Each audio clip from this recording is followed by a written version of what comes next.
just any manager, anyone to manage us. It then could we'll have been, focus on this. could have been me. I could have been like, I'll manage you. Honestly, Like, you we're could in. have, and we would have been like, okay, we'll focus on this. Would have been a terrible choice, but yeah, go ahead. I don't think you would have been great.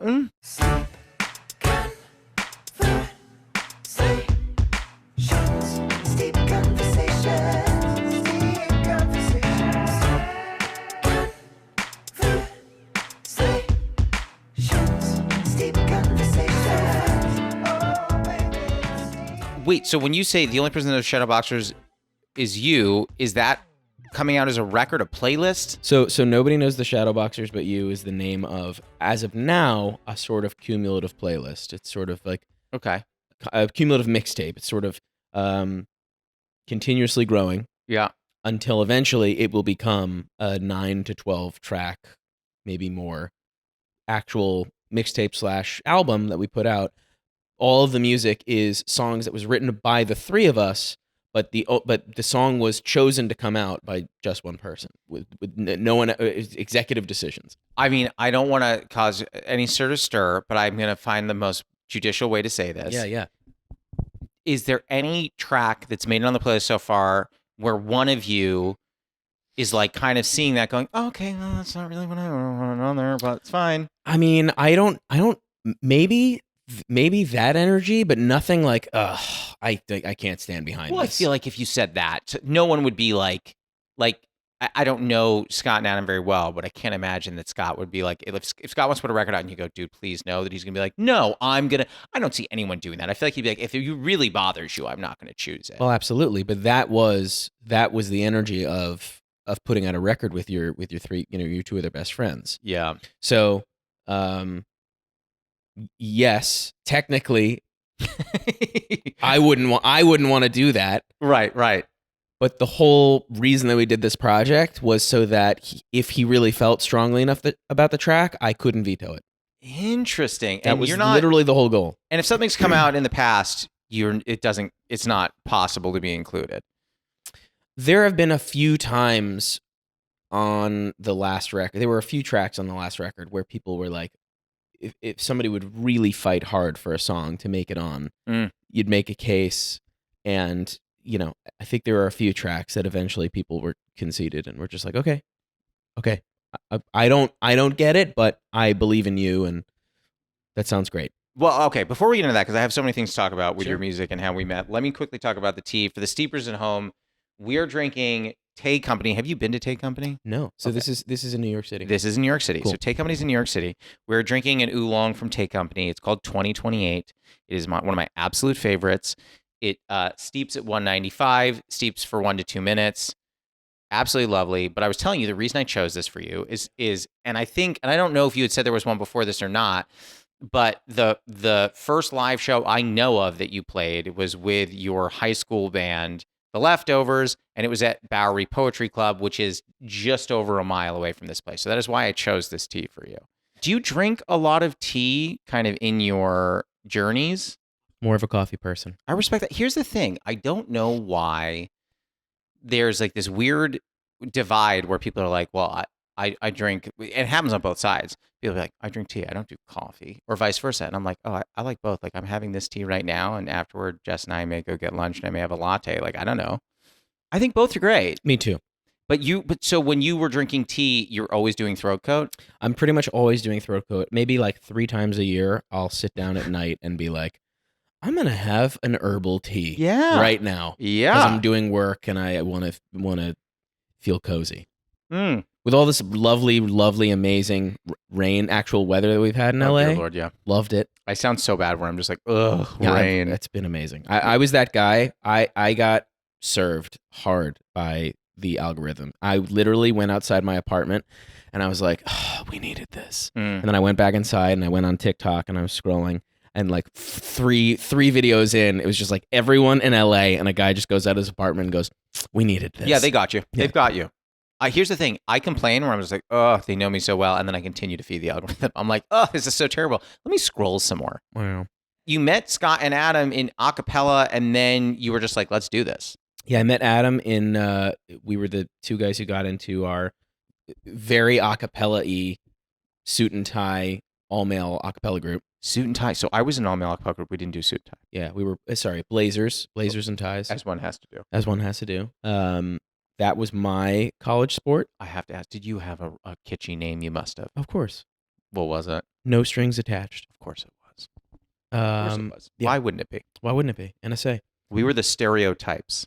Amazing. I hated it. All male or co-ed? All male. I didn't hate the group. I want to be clear for anyone listening. I just hate the name stereotypes. I was like, oh, for heaven's sake. Oh yeah, we had an amazing time, and I joined it because I thought that they were at the time they were like the highest quality singers, and that's what I was going for, and I was like, great, I will take this too seriously for a little bit, As one should. as one should. And then I met Scott in music theory class that same semester. Oh. You know what I was just telling off mic before you got here? I don't know if this is true because I don't think I heard this from you. So this might be absolute folklore. Your path to success partially goes through Scott at Passover. 100% true. That's true. I do not 100% know true. who told me this story, Mhm. but I heard that story and I was like, that's insane, but feels true. Can you tell just a very abbreviated version of this? I'm dying to know. I'd love this story. It's a great story for him because he came up in a conservative synagogue. So he's definitely the most religious background.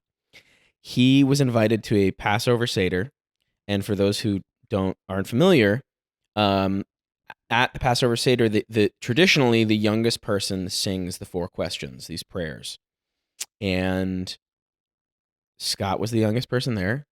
Sure. His friend brought him there because he knew a member. I don't know if this was 100% why he brought him there. I think he invited him because he was a good friend. And he brought Scott in because he knew that one of the members of the Indigo Girls was going to be there. Did Scott know that? I think so. Okay. I can't remember, but I think so.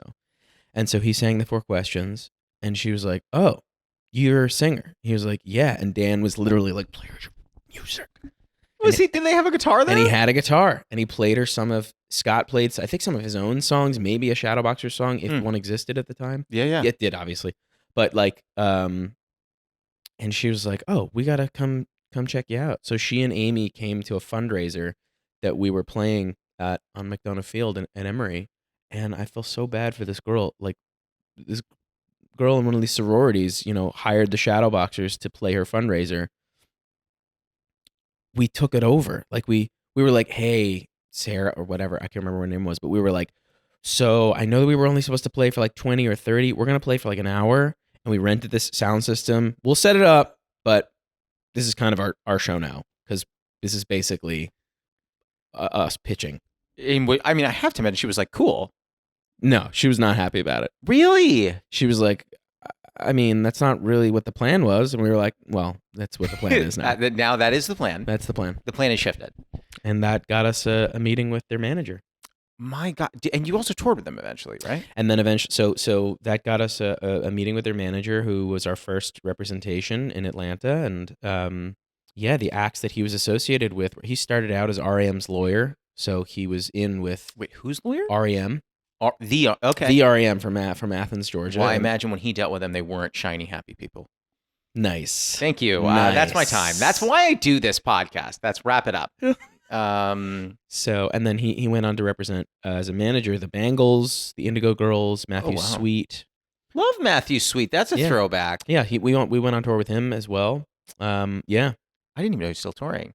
Yeah, it was like a 20th anniversary or 10th anniversary of Girlfriend. Yeah. So we went and opened for him on that. I have not thought about this. Okay, that sounds like shade in every way, and it's not at all. I think about different music all the time. I haven't thought about Matthew Sweet in such a long time. Yeah. But yeah, his stuff was fun, man. Yeah. It was a fun tour, and the Indigo Girls tours were invaluable. I mean, because we were opening for them, and then after 1 or maybe even 2 tours, they were like, "Hey, do you want to be the backing band too?" So we were doing double duty on the road. Are you kidding me? As like 22-year-old guys. Playing for like 5,000 cap rooms out of nowhere. I don't want to take away from how exciting that sounds, because it sounds very exciting. Is that not exhausting? Like after doing that for like a couple months on the road, are you not just like, I need sleep? No, we were 22. We were invincible. Really? Yeah. Did you, if you were doing the backing band, were you singing harmonies on their stuff with them? Oh, yeah. We were singing that we learned like the repertoire was like 30 to 38 songs, I think, each tour. And so we all brought like, it's so funny because we went from playing like the Eddie's Addicts of the world to like, Sure. Adam having a guitar tech who could come and like bring him a new guitar, or like Scott played electric banjo on a few songs, and it was just like, Scott knows how to play banjo? no, not at all. I think they tuned it for six string. Yeah. But yeah, it was just like we went from we felt very prepared to tour at a high level because of that experience. Do you also keep in touch with the Indigo folks? Yeah. I mean, Scott was the closest to Emily, but I mean, we're all still in touch. It feels like there's an element of risk in saying, because had you graduated at this point when you decided to go on the road, or did you leave school early? So I think maybe we did I can't remember if we did a tour opening for them like the summer in between junior and senior year. Okay. But I know that I just remember that like less than a week after we graduated, we went on the road with them. And I don't know if that was the first tour. Is there any like fear in the back of your mind, like, okay, like I'm going to do this, but a lot of my peers are going to get corporate jobs, and do I need to do this? And like, Oh yeah, of course, it of doesn't. course, because we were at Emory University, which was essentially a pre-professional school. I mean, it's a very prestigious school. It's a very prestigious school, but it's a school that pumps out lawyers and doctors and business people. They canceled the creative writing department while we were there, and they had the poet laureate on staff. So we were like, okay, this is not, we don't identify with whatever this school is focusing on. Let's just, the three of us have a thing here. And I think we sort of said, like, if we can get a manager by the time we're juniors, just any manager, anyone to manage us, then we'll focus on this. Could have been me. I could have been like, I'll manage you. Honestly, you could have. And we would have been like, okay, we'll focus on this. Would have been a terrible choice, but yeah, go ahead. I don't think it would have been great. That's so. Did you also have a time limit where you were like, okay, we're graduating. Yes, we're going on tour with the Indigo Girls, and that is amazing. That was the only time limit we put on ourselves ever. You never said, if we don't make a living where we can sustain ourselves within the next 5 years, we're out. No, I mean, there were certainly points where we were like, we have to make changes, or else in the next, however many. It was never like in a year, but it was like we have to make a change in our life, and it has to happen because we're getting to a point like that. But it was never like, we never gave ourselves cutoff points. I find that really inspiring. Someone like me, I've been like doing comedy for a really long time, and sometimes I'm like, do I need to put a time limit on this? I don't think that's healthy for any artist. Probably or not. Reasonable. Yeah, I mean, I think about some artists that like, broke really late. I'm trying to think about musicians that broke really late. Comedians I could think of, like Rodney Dangerfield broke late. Yeah, Sebastian Maniscalco. Also broke, and now he's selling out Madison Square Garden. Yeah. Which, when you do that, let me know. I'll buy some nosebleed seats, and I'm going to come see you. But okay, so you go on that tour with them. Did it feel like you'd made it? Did you take a second to look at each other and be like, hey, we just did this. We're amazing. Literally, we graduated, and like, however, it was less than a week later, we were playing Wolf Trap Amphitheater in Vienna, Virginia, which is like 5,000 cap amphitheater. And we definitely all looked around, and we were like, holy crap, like this is not what we imagined, but like we're being professional musicians. You skip from Jam and Java right up to that amphitheater. Exactly. And then of course there were a lot of ebbs and flows within that time period, but yeah. Was there any nervousness? I feel like I would have been really nervous, and then I also would have been like, well, that didn't really happen. Like that can't be real. I mean, I think we felt pretty well prepared. There were more nerves around the Timberlake tour years later. So how do we get from A to B? So you're hanging, you're with the Indigo Girls. I feel like you must have learned a lot. Are you also then navigating dynamics of like, yes, I like completely understood that you, Scott, and Adam all love each other to bits, but you're also navigating dynamics of like, well, we love each other, but now we're together. Forget 24/7, 25/8. Yeah, it's nonstop. Are you trying to figure out like, okay, I know now. This is going to sound weird, so please tell me if this is not accurate, but like almost navigating the same dynamics you would if you're in a romantic relationship. It's like not weird at all. It was, yeah. How do you push? How do I push these buttons, and I want to know it so I don't? Mm-hmm. Like, what drives him crazy, and then maybe learning about yourself, what drives you crazy. Mm-hmm. Like, is there a lot of that? A lot of that, and a lot of that was unresolved until we definitely sought. Like, there's an incredible organization in Nashville. By the time we moved to Nashville and went on tour with Justin and had gone through this incredible experience, we our managers didn't know how to solve the problems in the band. Mm. I'm not gonna say problems, but issues. Issues that anyone would, not necessarily, not that you guys have more issues than anyone else, but any band's going to have that issues. any band's gonna have, like any couple has. Right. And they were like, we don't have the answers, but there's an incredible donation-based company in Nashville called Porter's Call. Porter's Call or Porter's Road? I don't know. I was just like thinking, have I heard of it? No. Well, I want to shout them out correctly, but it's group counseling for touring musicians. Are you kidding me? No. That is the most niche thing I've ever heard in my life. I know. It's incredible. It was incredible. It was really impressive. It feels like it would be akin to couples therapy. Yeah. It's so funny. Jess and I started going into couples therapy probably about a month and a half ago. Mm-hmm. And we did because I asked her to. And she goes, do you think something's wrong? And I go, not at all. Yeah. She goes, so why do you want to do this? I go, because I think you're the one. And I really want to just like sure it up, like I want to. And I feel like as a band, you don't have to be on the verge of breakup to want to do something like that. Exactly. Like that. It's a respect thing. It's a how do we continue to work well together? How do we work in a healthy? How do we just continue? This is healthy. How do we continue to make it healthier? Yeah, 100%. And how many years were you in at that point when you're 10? You are. I mean, you and I are similar in age, but like feel like so young to have been in it already at that point for 10 years. When was your first EP?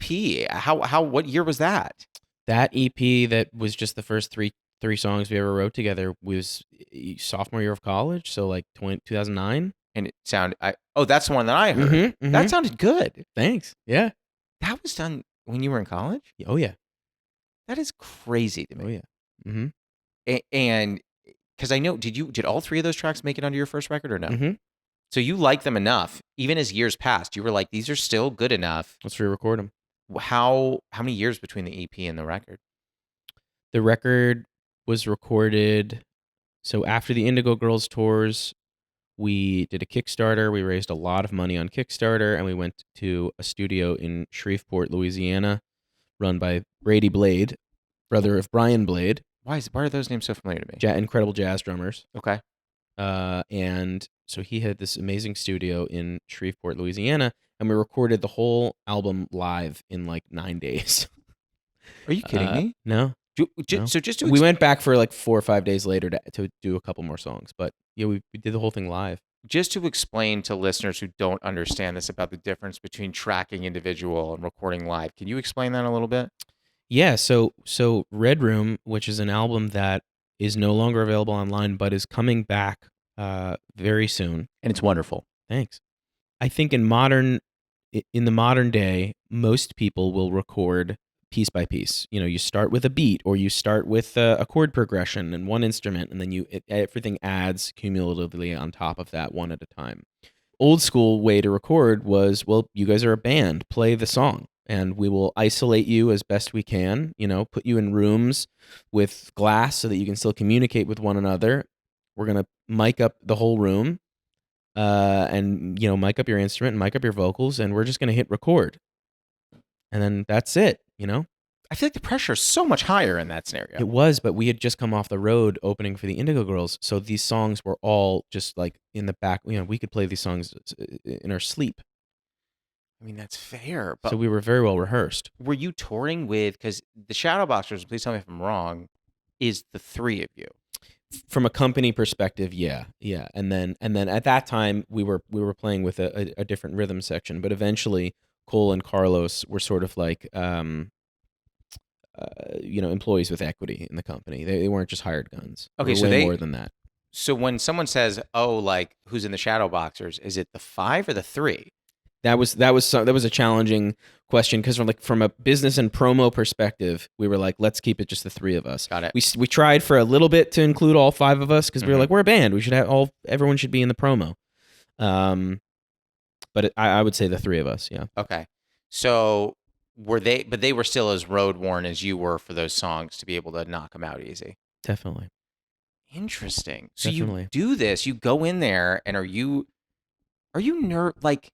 When I hear your story, I just have anxiety at every step, right? Because I feel like, and tell me if you disagree with this, as a creative, you're never 100% like, I am, it's it. I'm good. I'm successful forever. Definitely. Are you fearful, like, throughout this that, like, we're going to make this record? Boy, I don't know how people are going to react. I think no, because A, we were young and dumb, but B, there was always something ahead of us. There was always something to look forward to. Mm. There was always something next for us to focus on. And because we always felt like even if the trajectory was just slightly up, it always felt up. It always felt like we were moving in a direction. Mm. And so I think that because of that feeling, there was never like oh God, what if this doesn't work? How did your parents feel about all this? Terrified. They are terrified, but also I'm not going to say reluctantly supportive. They were very supportive. They always have been. All our parents have been very supportive. I mean, they wanted us. They made it clear that they all for all three of us, they wanted us to finish college. Right. But after that, they were like, "You guys are obviously, good. Like, do this, but we're terrified for you." I mean, did they have a moment where you did a thing and they go, "Oh, okay, you've made it"? No. Still haven't had it. No. Do you have siblings? No, only child. Oh, you're lucky. Yeah. Do Scott or Adam have siblings? Yes. Have those siblings had a moment where they go, "You've made it"? I don't know. I don't know. I'd have to ask them. Because I feel like I am in search of that moment all the time as a Really? comedian. I'm like, have I done it yet? Well, look, I think it's a subjective. Making it is a subjective thing. I mean, I think there are things that I have done in my life that the Shadowboxers have done in our career that 99.9% of musicians don't ever get to do. That's not lost on me. Yeah. At the same time, there are still a lot of things that I would like to have accomplished before we did any of those things. Those that are way more important than like having played the O2 Arena.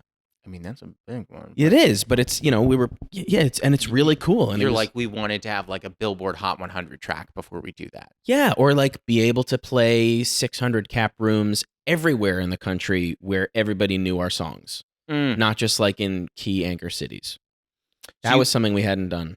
You want to go to like Bumble F, Iowa, and have a sell out the room. That to me would have been way more like, oh, we've done it. We've resonated with enough people that people in exactly the middle of the country are coming out to see us. Well, okay. So, Red Room drops. Yeah. I'm only in my own world at this point, but it seemed to do well from my vantage point. I don't know how. Yeah. It did okay. It did okay. I mean, we were a little frustrated with how the rest of the funding went, post-recording, which was very expensive. The rest of the funding was spent in weird ways, which caused us to sort of rethink. That was our first moment of just like, all right, we have to make a change. What do we do next? Did you say weird ways like mastering? Like it went to stuff like that? Oh no, like we like YouTube was a thing by then. YouTube was like a democratic bastion by then. It was like you could really it was the TikTok of now. It was like you could put out a thing on YouTube and tomorrow wake up and have millions of views and have a life, have a different life. Yeah.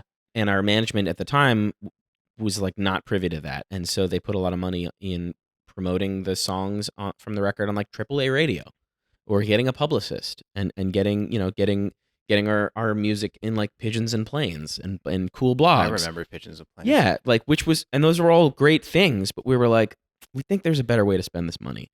So we started doing YouTube covers. We had a lot of friends in Atlanta. Is that the black and white videos? Yeah.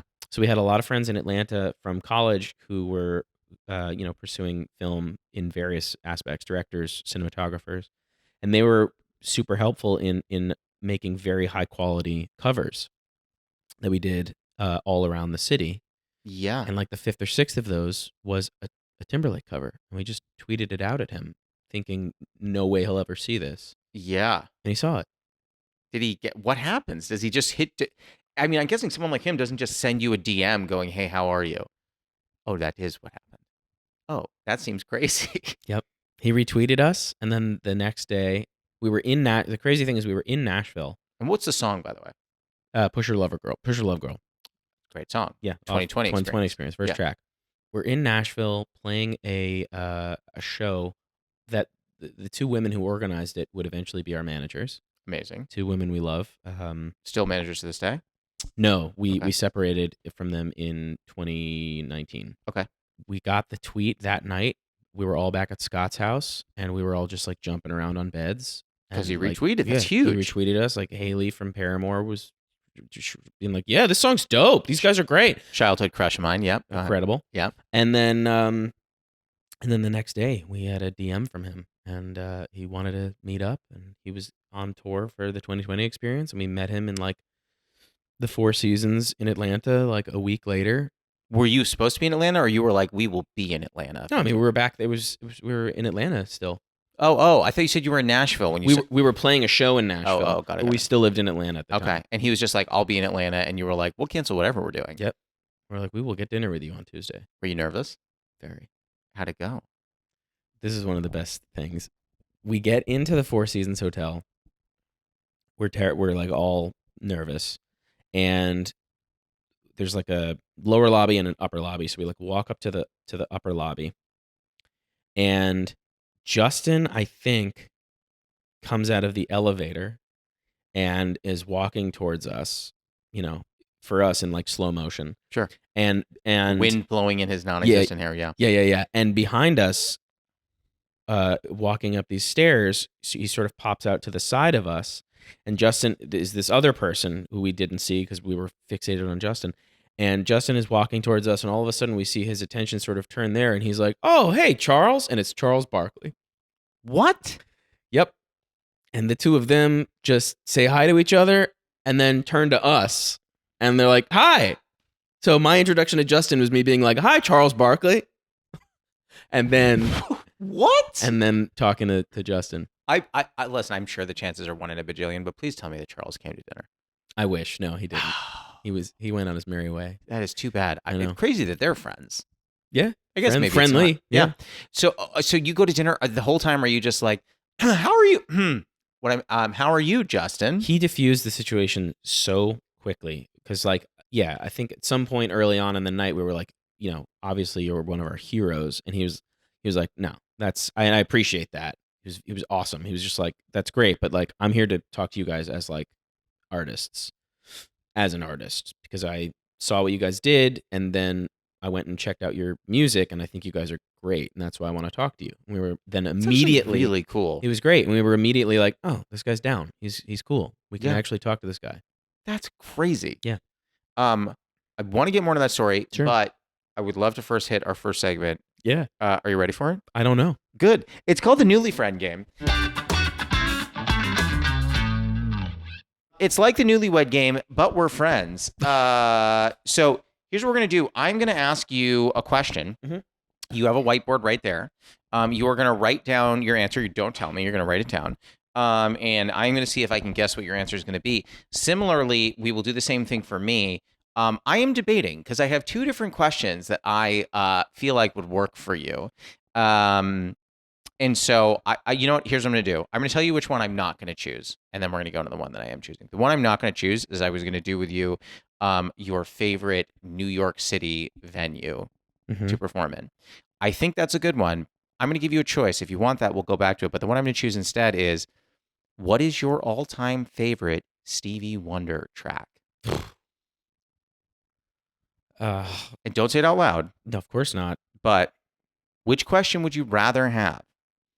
Definitely the venue, because I know the answer, and the Stevie one, I will rack my brain for at least a day. Okay. All right. We're gonna do New York City venue.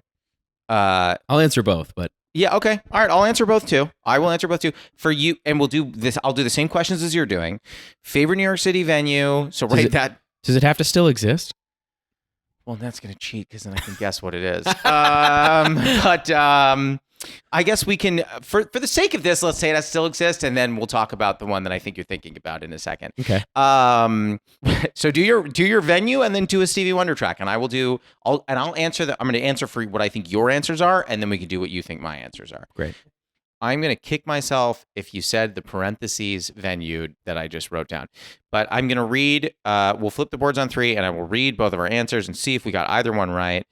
So the answer is going to be the venue. The second is going to be the Stevie Wonder track. Flip your board on 1, 2, 3. Dang it. Oh! Okay, so he said Bowery Ballroom, which is so good. I said but Hammerstein Ballroom. It was between that and Roseland. Oh. Yeah. Oh, that's going to kill me. I said Bitter End on the back end because I was like, historically, you might really care about that a lot. Which I do. And then for Stevie, I said Superstition. You said Tuesday Heartbreak. I got to tell you, I'm going to be honest, it wasn't even going to be on my radar. And that's why it's one of my favorites, because it's like, it's one of those songs that I'm like, I don't understand why people don't like this song more. That's how good his catalog is. Okay, so I will answer these questions, and I will tell you, I'm gonna write down what my Stevie track is, but I'm gonna tell you what my answer to that particular comment you just made is. Why do more people not like this track? I will write that one too. And you're gonna say that it's a hit, but it really doesn't feel like one to me. Okay, so for the venue, so flip your board on 3, 1, 2, 3. So for the venue, okay. For the venue, I said Knitting Factory. Oh, you didn't even write a venue. Yeah, I did. Baby's All Right. Baby's All Right's a venue? Oh yeah, in Brooklyn. Okay. See, okay. Don't know it. I thought that was gonna be. I mean, like in the same world with Knitting Factory. Love Knitting Factory. I played the old Knitting Factory main stage once, and it was a highlight of my career. Yeah, me too. Same. That was a point in high school where we were like, we freaking made it. Yeah, dude. I remember there was a woman at Capital Virgin that came up to me and she goes, "Who are you guys?" And then I told her, and she's like, "I really liked it," and walked away. And I turned to my buddy and go, "We made it." Yeah. I don't know. Baby's All Right. I have to check it out. Happy Birthday. That's hilarious. Can I tell you something? A lot of people are like, "Oh, they use it in movies because the other one was covered." I was like, no, they use it because it's better. Yeah. It's an actually objectively good Happy Birthday. It's a great song in a weird time signature that everyone sings correctly. Weirdly. What is the time signature? I think it's in 7.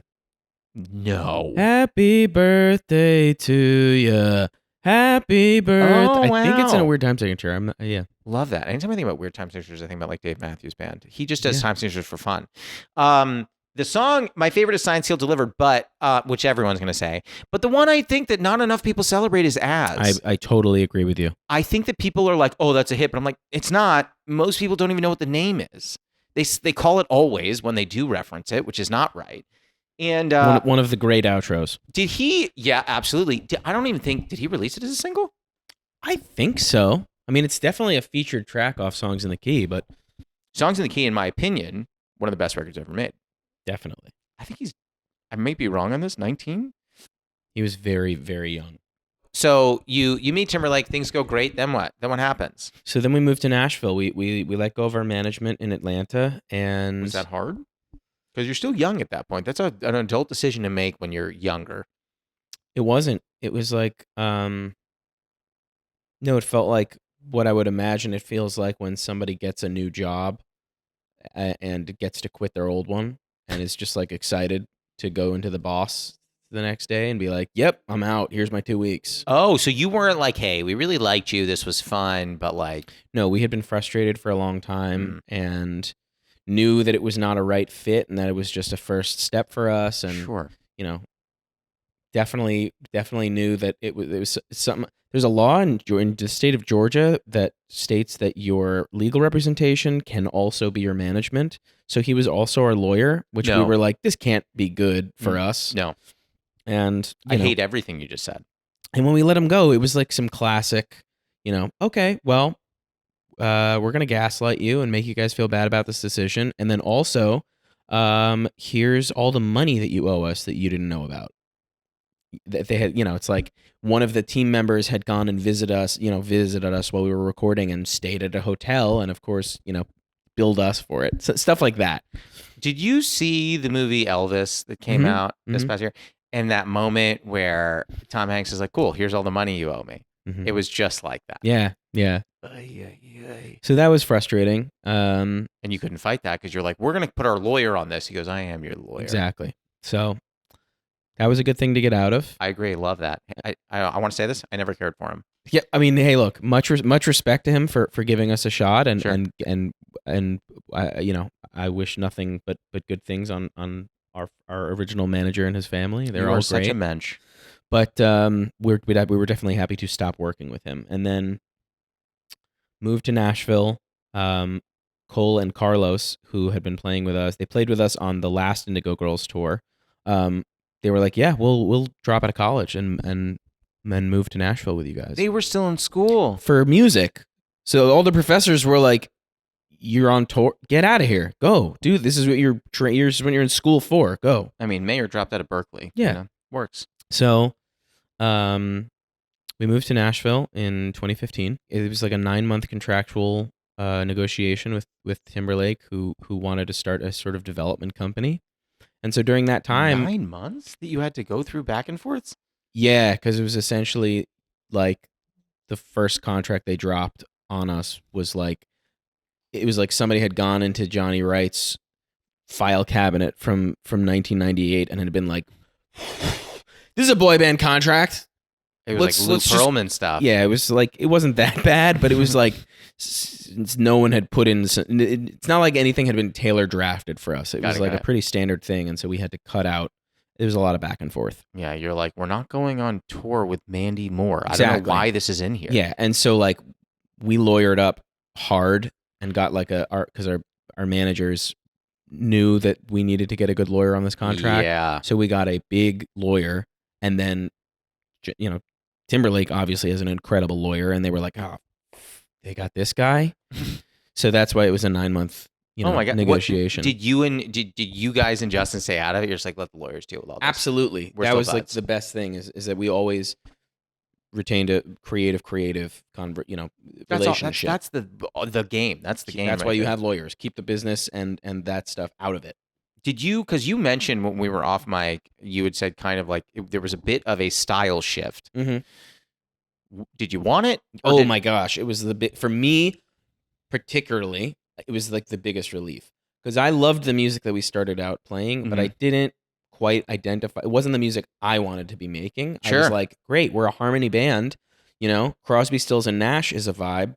But also, you know, Morris Day and the Time is a vibe. Great vibe. And the Bee Gees are a vibe. And we love pop music. And we love the three of us loved R&B. And we weren't able to put any of that into the music that we were, or as much of it into the music. You can hear parts of it in like Fixer and Sidewalk and Lovers, and you know, some of those songs you can hear. Yeah. But we really wanted to do more of that.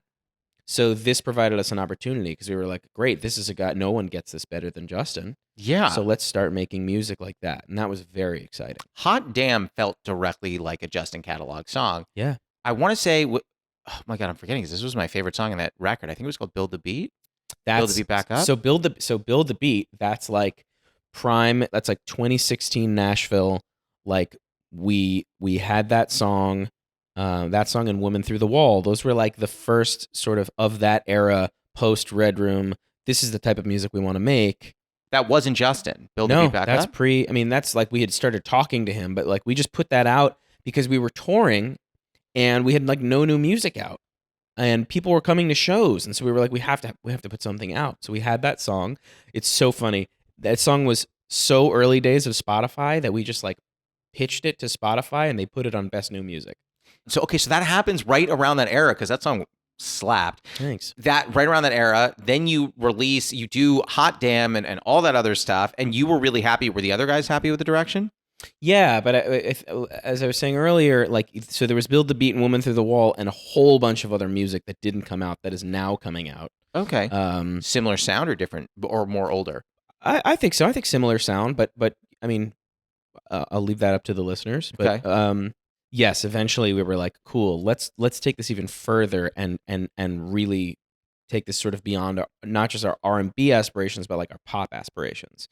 Because it's like, all right, we also have those resources. We got a guy who really knows how to make a hit. Yeah. So let's try to make some hits. Did he bring in anyone like a Timbaland or like a Max Martin or Dr. Luke or any of those folks? We met. We never worked specifically with Timbaland, though we did work with Danger, who's like his right Danger Hands. hand, Yeah. On a song that's out. We co-wrote a song with Danger and Timberlake called Telephone. I remember that. Yeah. For the stuff that made it onto the Apollo EP, that was all with a producer named Keikov. Okay. Who Joe Fisher at Justin's company had put us in touch with. So you release all this stuff. Mm-hmm. I feel like you're firing on all cylinders. Then probably comes the Man in the Woods tour. Yeah, which was crazy. Craziest thing you've ever done? Definitely the craziest 6 months of my life. It was only 6 months. For me, I felt like that must have gone a lifetime. It was 6 months. Felt like a lifetime. Were you playing, because at Justin's level, he's got to be able to have the power to put breaks between dates for vocal rest. How many nights a week were you doing? I can't remember how many, but I mean, there were a few back-to-backs, but I don't think we ever tripled. That would have been insane. But you were also probably still young enough at that point where you just like, hey, let's try and pick up an indie show in the same city where we're doing this Timberlake tour. Definitely. When we were in New York, we had an EP release for Apollo. Mm-hmm. So there were supposed to be 2 shows at Madison Square Garden. One actually got snowed out and never got rescheduled. Snowed out. What So- a New York issue. I know. Yeah. So I only played MSG once. I can't instead believe you of played twice. MSG I know. and didn't write it down. I know. Not your So, favorite? Not my favorite. Okay. I'd imagine it's harder to vibe with the audience because it's humongous. It's humongous, yeah. And a lot of these arenas, something that I think is maybe less public knowledge. A lot of these arenas look the same, so it can actually get really time warpy. You're like, when you're did on we the just road. leave there? We're Yeah, here you go in again. the backstage and everything just sort of looks like a loading dock at every one of these arenas. The Forum is not like that. That's a really unique space where like you go in and it's like a museum. It's really cool. That's fun. But most of them are just sterile is not the right word, but they all look very similar. Mm-hmm. So yeah, there were a couple nights on the road where we had enough time in a city where we could do our own show. We did that in London in the summer tour. So you do this tour, and then is there a next step for you, or you see this and then all of a sudden everything pauses? It wasn't. The next step was okay. We did that. The music didn't quite pop off in the way that we had hoped for, which is fine. Was it what you hoped for, or what he hoped for, or both? Both. I mean, Okay. we had thought maybe one of these songs would reach a critical mass in a way that they didn't. I mean, the songs are great and they still resonate with people, but there weren't any big sort of like syncs. There wasn't a lot of radio play for Hot Damn. And so it did well in Sirius. It did well on the Hot 100 in Sirius. Which I think counts for something. Counts for You were going something. to say Syria, and I was like, well, that's definitely an interesting Oh choice. my God, no, I wish. That'd be really cool. We talk about making it. We always talk about how cool it would be to have just been wildly famous in like one country. Can I tell you something? Fun fact about this podcast. This has not fallen off 3 specific charts that make no sense. Poland's podcast charts that stays up on, Unbelievable. Pakistan's podcast charts that stays up on, and Turkey's podcast chart. This stays pretty regularly on those 3. They love their tea. I don't understand it. They love their team. They love you. I don't, I've never been to these places, but, sound great. Yeah. They're just like, I think his people are from Poland, which is true. That's but like, true, okay. I'm like, I don't know. Okay, so the songs don't pop, and then you're like, are you having a crisis of faith? Is Justin being like, hey, this has been fun, but maybe we part ways? Like, what goes? No, that was us. We were the ones who were like, hey, this has been fun, but maybe we part ways. We were like, we really You chose to leave Justin Timberlake. Yeah, because at this point, our relationship with him was and is great.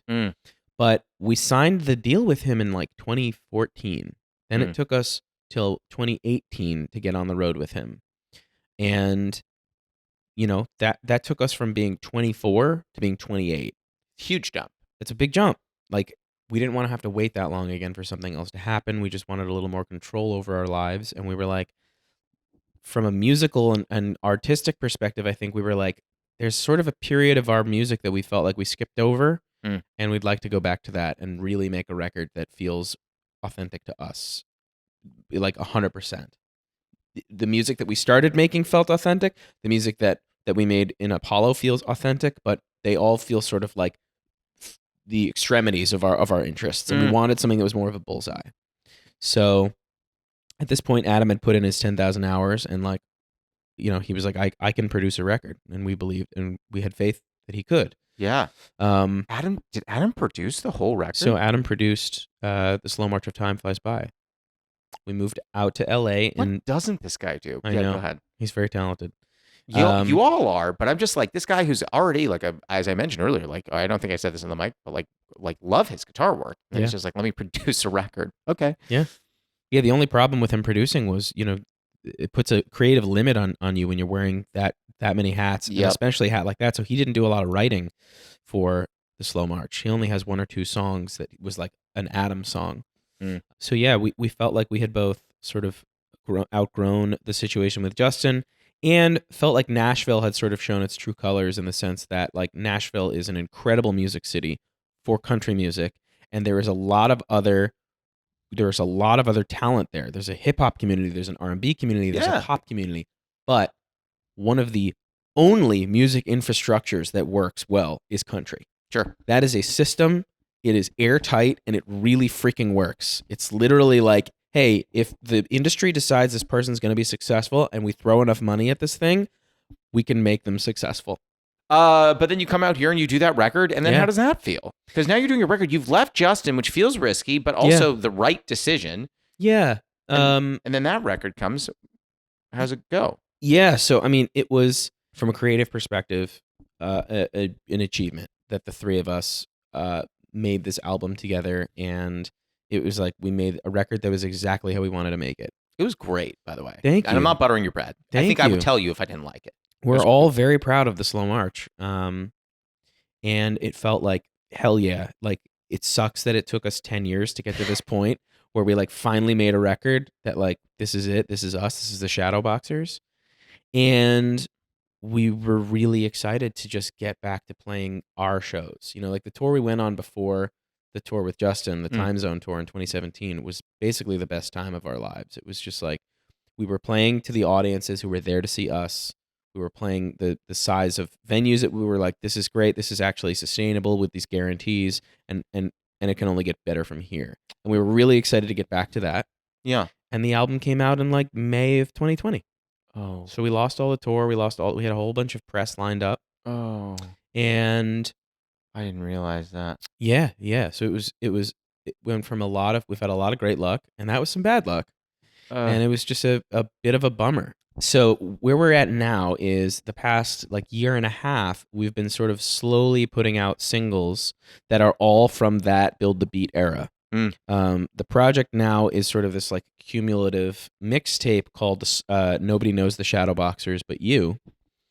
And we wanted it to be sort of like an antithetical situation to the Slow March of Time, which was a labor of love and was a product of a lot of compromise and a lot of democratic decision making and a lot of frustrating conversations. And everybody wanted to just put out music with less restraint and less concern and less pretense. And so we had this back catalog of like hundreds of demos. Hundreds? Literally. And so we were like, all right, we'll do a round robin. We'll start with Matt. Matt picks a song and we're going to re-record it and we're going to put it out. And then Adam goes. We're going to re-record it and we're going to put it out. And then Scott goes, and then we'll just do that like 3 or 4 times. And that'll be Nobody Knows the Shadowboxers But You. And will that be the name of the record, you think? I think so. I think eventually we'll just call it Nobody Knows the Shadowboxers But You. Where is it? Just like a running playlist on Spotify? Like if I go there? Yeah, it's a running mixtape, yeah. We're releasing them as singles, and then we've added, the playlist, and then included in the playlist is the companion podcast, where the three of us talk about the sort of creation of the songs, and then talk about why it never came out. Do you, in that podcast, say which one of you is putting it forward? Oh yeah. Is it obvious when I listen who's putting what forward? I don't think so. Maybe it was, but then our most recent one was a song that I picked, but it's an Adam song. Throughout this process, because I know we're going to get to the lightning round soon and get you out of here, but during this process, are you ever thinking in the back of your mind, I would like to release my own record, where maybe I'm not in a compromise of a trio, a democracy all the time? I did a project with my cousin Zach, Okay. like 10 years ago now at this point, which is crazy. But I went to his apartment in Brooklyn one winter in like 2012 and just had the best time putting out sort of weird, like indie pop, like R&B with him. Indie pop? Yeah, it was just like Where the lyrics. can we find that? Is that out It's anywhere? out. It's called Cousin Matt. That is hilarious. Yeah, it's one of those. It's like each song has like 1,000 streams. It's Sure. great. I love it. Since that point, and my bandmates were not happy about it. Not because they didn't want me putting out music, but, and I totally agree with them on this, they were like, you wrote 6 songs with your cousin, we can't get you to write a single song for the Shadowboxers. I had a major writer's block for a long time. I just had a real struggle with like figuring out how to make music that I loved that was also a Shadowboxers song, and I just ended up spiraling, and it took me a really long time to write music. And then when we started co-writing during those Timberlake years, that was tough because then it was a lot of cooks in the kitchen. And then as soon as I started doing co-writes with me as a representative For the Shadowboxers, out with Adam and Scott not there, Yep. my writing game changed. And then I was like, oh, this is how I can have output. It's sort of like, I know what the goal is. I actually need you guys to not be in the room so that I can be really excited to present something to you that I think you're going to love. Is it too simplified to say that it's not about you writing a record for you versus you writing a record for the Shadowboxers? It's you writing a record that you believe in, and when the Shadowboxers hear it, they will be able to make it a Shadowboxers record. Sometimes it's like that. Sometimes I'm writing and thinking about, when I'm writing for myself as opposed to writing for the Shadowboxers, I am thinking about my bandmates' tastes and trying to craft something that I think will allow everyone in the band to shine. Mm. It is a different writing process. I didn't think about that. Yeah, I mean, sometimes I'll just try to write a great song, Yeah, and write I'll a be pop like, track. and then yes, we'll do it like that, and I'll just bring it in, and I'll be like, cool, let's maybe break this down, and you guys do your thing with it.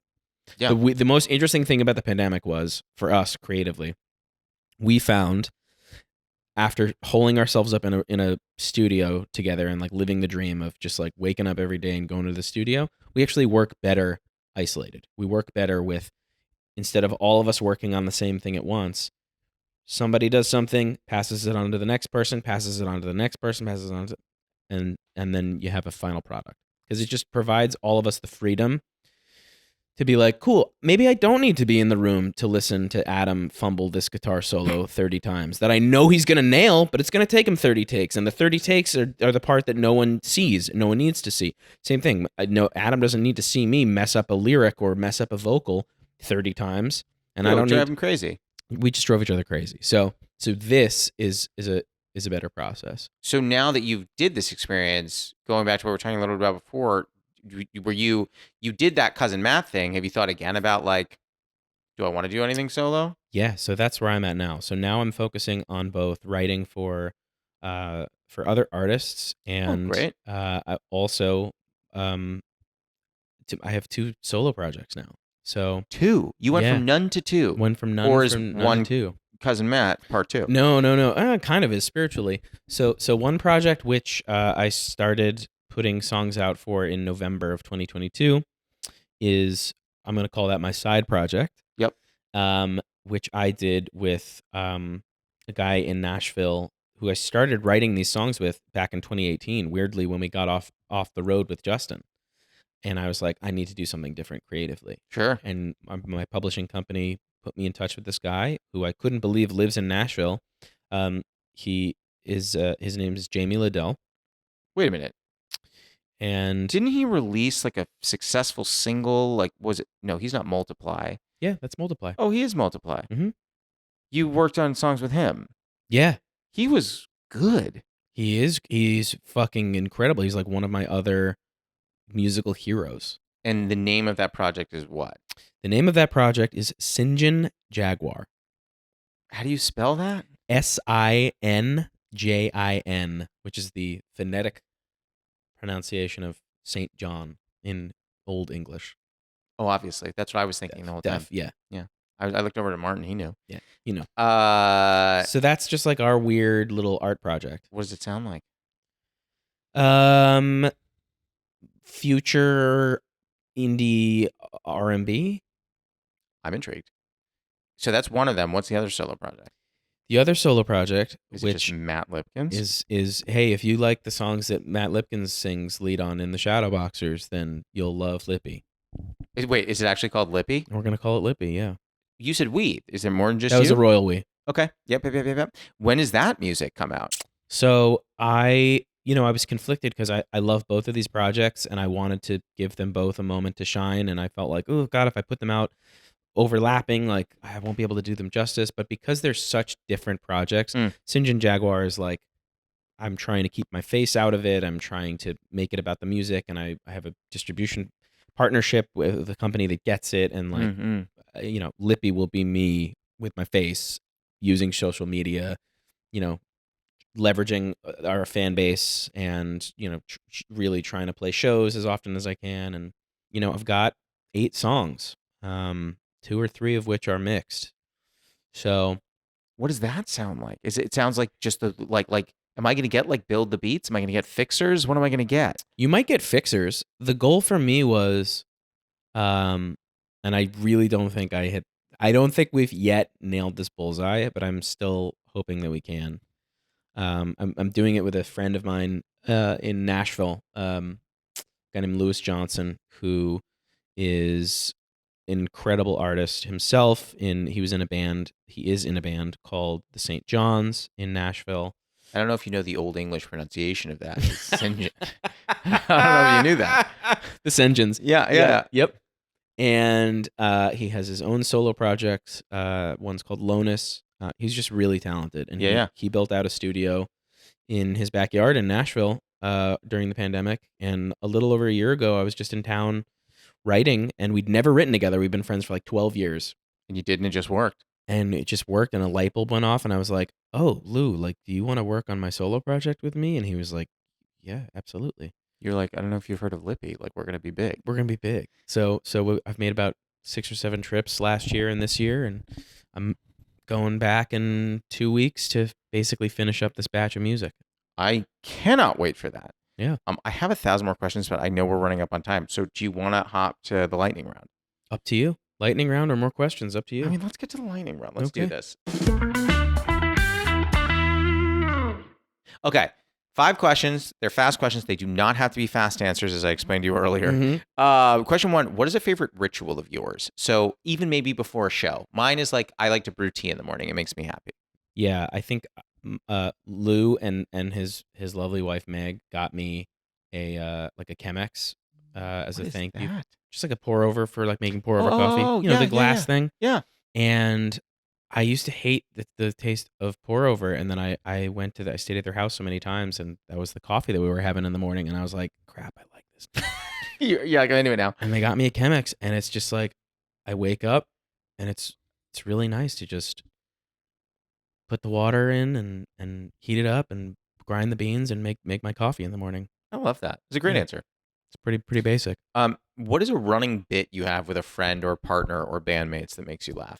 My friend Matt Gaines, I think he does this actually more with Scott, but he sends me a few every now and then. He will find ridiculous names, usually of athletes because he works in sports editing, but when we find ridiculous names out in nature of just like, I can't believe this is a real person, we'll just screenshot it and text each other. Is it almost like, it reminds me of that Key and Peele sketch where like all the crazy... Exactly. It probably originated from that. Hingle McCringleberry. I remember. Mm-hmm. Florida State. Exactly. I love what, it was someone who was like, Harvard University, Hofstra. Yeah. And I was like, amazing. Donkey teeth. Yeah, exactly. Uh-huh. Question 3, can you do an impression of one or both of your parents? And it doesn't have to be a good one. The worse, the better. I could definitely do the impression that I do of my mother. Sure. But it's not my mom. Yeah, I deal with the same thing. Yeah, it's my mother is not, she doesn't talk like a standard Jewish mother. She's from the Bronx, but she killed her accent when she was in college. So she just has she just talks like a normal person. But when I speak as my mother, yeah, she's a Jewish mother. Yeah, so my mother's from Queens, and I amp it up a little bit. Yeah. Like when I do my mother, I'm just like, I'm telling you, I've heard the podcast and I think it's fine. Doesn't sound like that, but I amp it. Exactly. Question 4, I'm so curious. This is like such a good question about you specifically. Have you ever experienced imposter syndrome? And if so, is there one particular moment that rings in your brain? I mean, I think the pandemic really did it for me.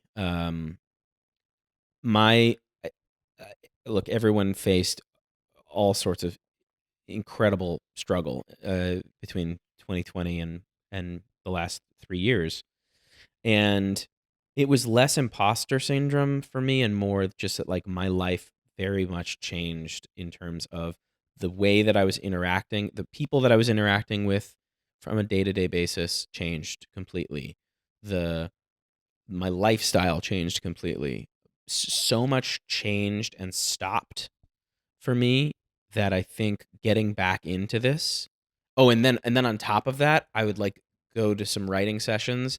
And so I don't know what happened between 2020 and 2022, but like I would go to writing sessions and like suddenly everyone felt younger. I felt like out of touch with the generation. Really? And I was just like, oh my God, like maybe maybe that's it. Like maybe I missed the boat. You did not miss that. I know that now, but like there were a few moments in last year where I was just sort of like scratching my head, being like, what is my life right now? How do I get this back to a place that feels more like who I am? Quarter life crisis a little bit. Quarter life crisis for sure. Fifth question, final question. Favorite tea or comfort? I know you're not a huge tea drinker, so you could be your favorite comfort. Oh my God, this is such a good boy answer. My grandma made these like candied pecans. That's like they're crack. You got my attention. Yeah, and my mom got the recipe after she passed, and she makes them every now and then. And so it's just sort of like if I eat one of those, I'm just at ease immediately. Now, how do we get on a mailing list for Yeah. Mrs. Lipkins? Honestly, pecans or pecans? She should sell them. I absolutely. Would she be upset if I called them pecans? No, Okay. No. Some people do. I know pecan, Pecan, whatever it may be. caramel. People get mad. Oh yeah, I say Mhm. caramel. Yeah. Yeah. Also, I never mentioned this at the very top, but we grew up 10 Blocks. minutes. Yeah. 10 minutes tops. Where were you? Larchmont. Yeah, exactly. Yeah. Oh gosh, real fast. Matt, thank you so much for coming. Such a pleasure. I can't wait to hear your music. I can't wait to show it to you. Love that. Well, thank you. That was Matt Lipkins. You can follow him at Lippy_music on Instagram, and you can hear his new EP, Singe and Jaguar, or his group, the Shadowboxers, wherever you get music. We'll be back next week, so until then, happy steeping. Was Justin like, hey, no girls in the back? No, but his security was pretty strict. I imagine. Well, I feel like because you're an investment of his, so he's like, hey, don't go screwing around. Exactly. Keep it tight. Keep it high and tight. Keep it high and tight. Yeah.